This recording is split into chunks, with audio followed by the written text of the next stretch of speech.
Hey guys, Mr. Backerberg here. In this video we're going to take a look at synthetic division. Now synthetic division is a special type of polynomial division that can only be used if you're dividing by a linear factor of the form x minus k. So let's say we wanted to take 2x cubed minus 3x squared minus 5x minus 12, and we wanted to divide that by x minus 3. Now, this looks like long division right now, so we're actually going to make some changes to it to turn it into synthetic division. And the first thing that I'm going to do is turn my division bracket upside down. On the inside of my division bracket at the top, what I'm going to look at are just the coefficients, just the numbers in front of my x's. So I'm going to grab the 2, and the negative 3, and the negative 5, and the negative 12. Now on the outside, what I want to do is focus on that divisor, but what I'm going to do is I'm going to set it equal to 0, and I'm going to solve it. So I would add that 3 over to the other side. So I'm actually going to divide by an x value of 3. Now the way synthetic division works is we're going to take that first term and we're just going to drop it down to the bottom. And then what we're going to do with this 3 and this 2 that we just dropped down is we're going to multiply those together to get 6. And what we're going to do with that 6 is we're going to put it underneath the next number inside of our division bracket, so underneath that negative 3. And then what you're going to do with the columns is you're going to add those values together. So negative 3 plus 6 is 3. And then we're going to repeat our multiplication. So we're going to take this 3 times the 3 that's on the outside to get 9, and we're going to drop that underneath the next number. And again, we're going to add those vertical columns.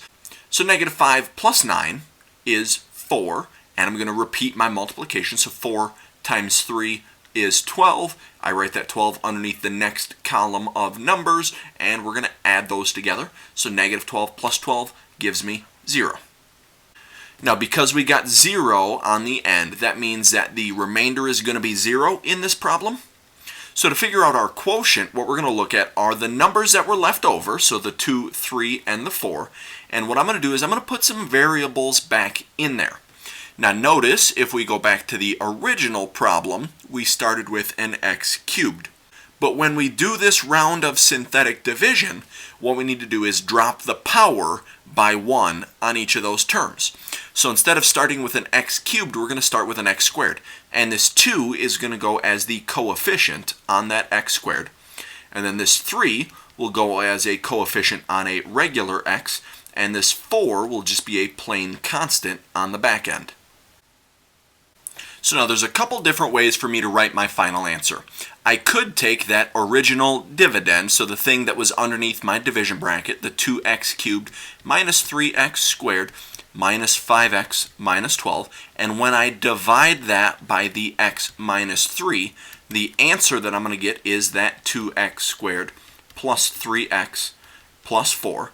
Now, if I'm going to write my answer with this fraction in here, I do need to include a little bit of information about the domain, because anytime we're dealing with a fraction, we need to make sure that the stuff on the bottom of the fraction is never equal to 0. So this only works as long as my x value is not 3.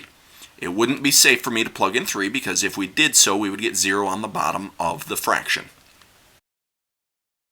Now another way that we can think about this is because we got that 0 as a remainder, we should know that the x minus 3 is a factor of the original polynomial that we started with. So we could actually write this in a factored form as well.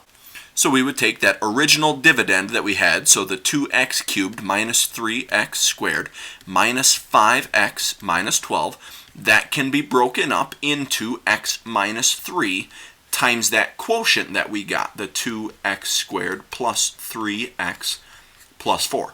But again, because we were initially dividing by the x minus 3, we need to make sure that that x value is not 3, because that would give us 0 on the bottom of the fraction. That's going to be it for this video. Thanks for watching.